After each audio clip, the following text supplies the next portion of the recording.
This Aderonn Airsoft review is brought to you by AirsoftClub.com. Hey guys, here with another Aderonn Airsoft review. You might be wondering why I only have half of a gun. Don't worry, I know it's not a full gun. This review is on the CQB Fixed Stock from AirsoftClub.com.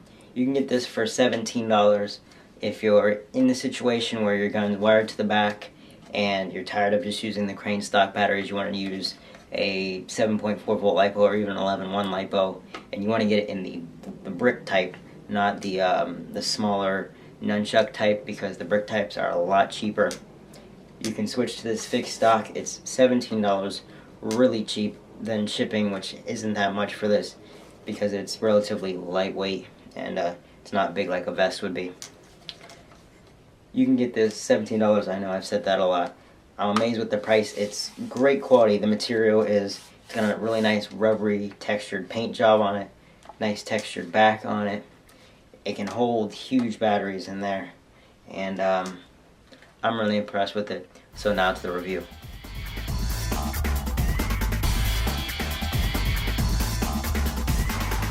So here we have the bottom portion of my gun. If you're just wondering, this is the JG614, my project gun at the moment. But I really wanted the full stock for it so I could fit a LiPo in it, a block type LiPo. And so this fits all the purposes I could possibly need it to fit. I really do like it. It has the really nice sort of rubber paint job texture on the outside, so it makes it nice when you're putting your cheek on the top of the stock. So quite comfortable there. It has a sling mount on the bottom, which is really nice if you want to put a sling on it. I'm not too much of a sling guy actually, but it's just nice to have just in case. On the back there's nice texture on the back, gives it a really nice grip on your shoulder. As you can see, there's sort of a little tab right there. You just push that tab down and give me the right angle. It opens up the little door. Then you can just pull your wires out, depending upon if your wires are long enough for this. I mean, they should be, but you can easily put your battery in and then just stick it into the opening on the back of the stock. Now, if your battery does happen to be too big to fit through this opening right here, you can easily just take off this back plate completely. So how you're going to do that is take off the screw on the bottom right there. So I have my screwdriver right here. Take it off, and you can just unscrew that. It's not that difficult at all. They weren't really the screws weren't put in that tightly, and as you can see, the sling mount is coming off a little bit. So sling mount does come out. Here's your screw.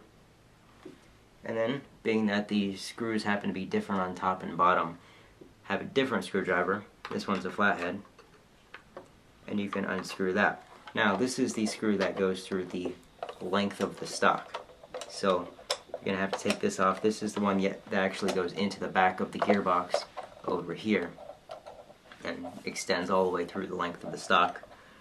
But once you have it all the way out, which I'm almost there,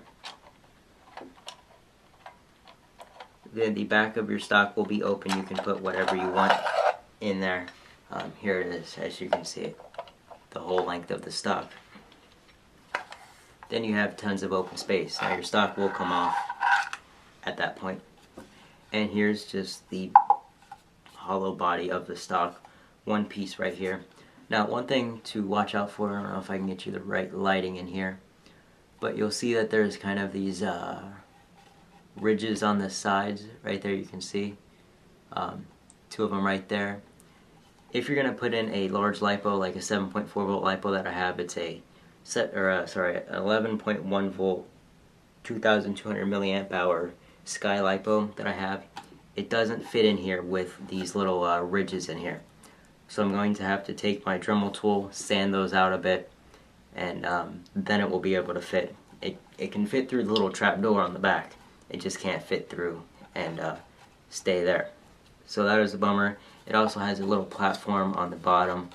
You probably can't see it that well, maybe a little bit. but you can also Dremel that out too if you want, if you need more space. They shouldn't compromise the structural integrity of the stock that much. I don't see how they can do too much for the stock, but just in case if you do need to Dremel those out, then you can easily do that to fit a larger battery or to fit extra stuff in there if you put extra items in as well as your battery. So just a warning for that. Another thing I noticed is on the back you can see there's kind of a cutout right here. When I put it on my gun, or when I fit the stock to my gun, I noticed that it didn't fit completely flush. There was kind of this gap right here. Now, I'm no expert on stocks. I'm not sure if this is standard for full stocks. But what I did have to do is I took the back little plate that went right here, and I had to cut it just part way, sort of cut it in half, so that now it fits on the back of where the buffer tube mounts onto. And it sort of fills that gap, so now it fits perfectly flush with the gun, and there's no wobble anymore like there was. So then once you get it all screwed back on, it's tight with the body of the gun, and it won't cause any problems. So I assume you can figure out how to put this all back on yourself. You just simply screw in the big screw to fit the back plate back on, put your sling mount in, and screw the bottom screw back in. Quite simple. I'm not going to do it on video just in the interest of time, but for $17, can't beat it. If you're considering going to a full stock, this isn't the full-sized full stock that some longer guns have. This is a CQB length full stock, so it's a bit more compact, but still offers quite a bit of room, much more room than a crane stock would. So thanks for watching. Comment, rate, and subscribe. Links are in the description if you want to check it out for yourself. Airsoft Club also has the longer version of this. They have a huge variety of different stocks, so check them out. Links in the description. If you have any comments or questions, please leave them in the comments below. If you have any questions, send them to me in a personal message, and I will do my absolute best to get back to you as quickly as possible. So thanks for watching. Please comment, rate, and subscribe, and I will see you guys later. This Aderonn Airsoft review is brought to you by AirsoftClub.com.